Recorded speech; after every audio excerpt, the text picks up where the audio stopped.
right, y'all. Welcome back and happy Friday. We have two videos coming out today. This first one is going to be some updates to the 2026 class, and we will also be listening to Nico speaking at Big Ten Media Days. I have some thoughts there. I'm sure that y'all do too. So please make sure to like and subscribe to the channel. And I want to kick this off with my dog, Celeste Moa, who was previously a 4-star athlete. He can play offense, defense, special teams, so wide receiver and safety, two spots that Tennessee really needs players at. I told y'all that he's way up on my big board. He's actually the #1 player that's still left, and he just got his 5th star, okay? If he's a guy that pretty much every program has told him, man, look, you can play both ways for us. That's rare that you hear that. But if teams are telling him that and it's Power 4 programs, and that should tell you, yeah, this is a 5-star guy. Really, I think he's probably still underrated. He should be a top 10 player. He's just that good. So I've heard that maybe Tennessee's coaching staff, and I haven't read this personally, but I have heard that maybe our coaching staff told him that he could start at wide receiver for us as a freshman. I don't know this because we have so much talent in that room that is young. I don't know that they would promise him that, but as far as getting real serious playing time, 100%, I think that he's very good playing offense, but playing defense, he could really, for real, start. He's just one of those guys, so much talent. And I think that him with Coach Banks, who's actually a very good safeties coach, he just hasn't had that much talent, but he's done a lot with very little talent just up to this point. So I think that him with Moa, we're talking about a future first-round draft pick. So why wouldn't you want to come play at Tennessee? So he is going to be picking his program on the 31st, so at the end of this month. And it's either going to be us or it's Utah. That's the in-state program. Some of the insiders have said that it's going to be tough for us to get him out of the state of Utah. I think that it's, maybe a better chance than some people think, just because, man, Tennessee's NIL should be way better than what Utah's is. Like, we should have money to be able to allocate to bring him on home as long as some things don't change. But I also saw this on Moa's IG story yesterday, and this is a graphic that one of the Tennessee social media pages made for him. Obviously, he's got on that black and orange Tennessee jersey. I guess, well, I don't guess. I actually know that that's what he wore at his OV. Typically, whenever players are wearing that jersey at their OV, they end up picking Tennessee. I love where Tennessee's sitting at with Moa right now. This will be huge, not just for the overall rankings of this class, but also just because he's a guy that is a real baller. Like, I don't too much care if he's rated as a 5-star or as a 1-star. He could help Tennessee out as a freshman in a very, very major way. So I think that that's positive news. But let's also talk about Savion Hyder, who finally set his date, August the 19th. 4 programs up here, but it's really Tennessee or Michigan. That's the way it's been for a long time. I love where Tennessee's sitting at. We actually did a video not too long ago just breaking down how well Savion Hyder fits into Tennessee's system. It's going to spread the field out. You got some lighter boxes, and he's going to see, at least 2 yards per carry before he even gets touched. And I think Michigan was at like 1.4, 1.5.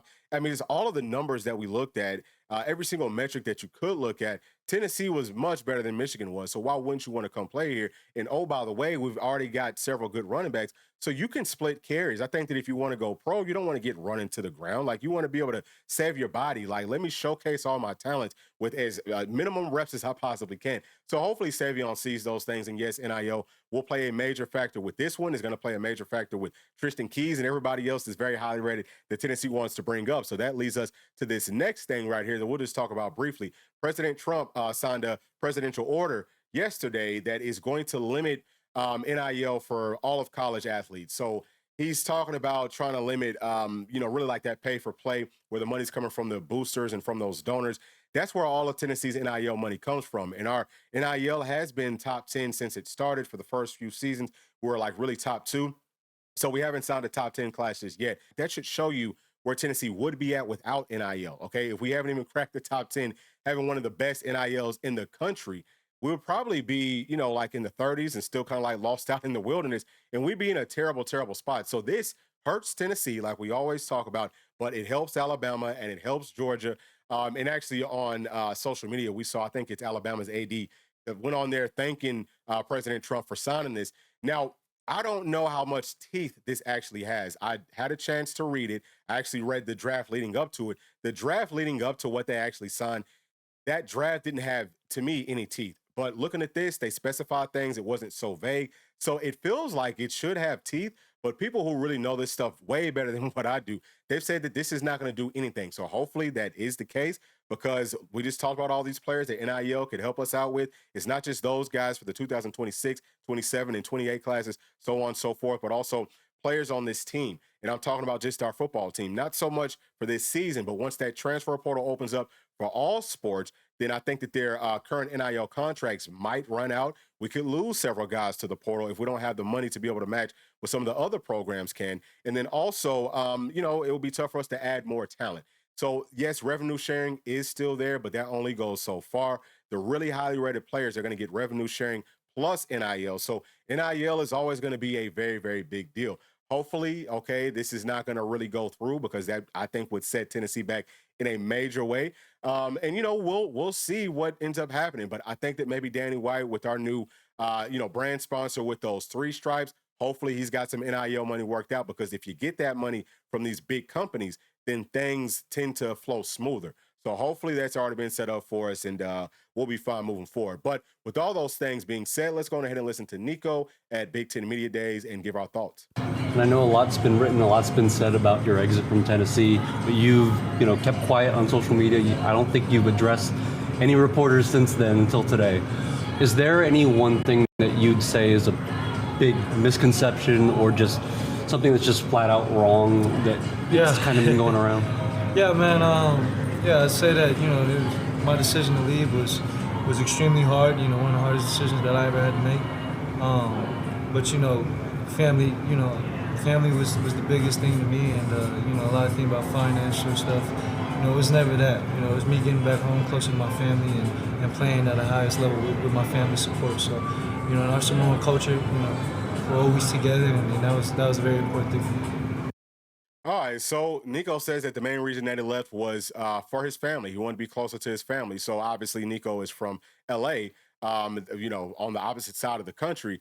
But from what I've heard, and you know, this is kind of like speculation, I don't know. Like I saw his family at all the games, so I'm sure that they were probably pretty close to him. But either way, this answer, you know, whether you like it or hate it, this was a good answer. So the PR part of this, I think that they did a very, very good job of cleaning things up. Now, from what we've heard, again, just speculation. That's not the real reason that Nico left, and y'all have probably already seen this clip, but that's not what we heard, or you know, that's not the reason that we heard that Nico left from Tennessee.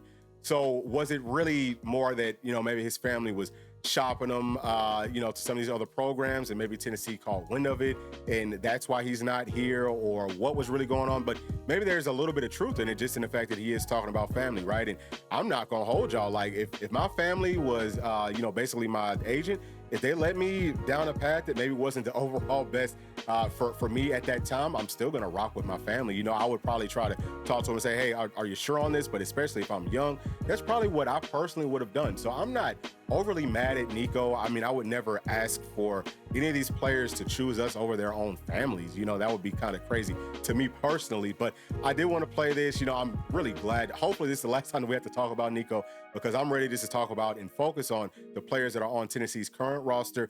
And fall camp's going to be starting up here next week. So hopefully we can kind of like turn the page on it. But I did want to bring this up. And also Nico was asked about Joey Aguilar, who, you know, obviously leaving from the same school that Nico's going to. And he said that he wished him well. I hope that he gets to see how great this fan base is the same way that Nico did. So he's saying all of the right things. I mean, I don't wish any ill will on Nico or on anybody else that ends up leaving Tennessee's program. But those are my thoughts.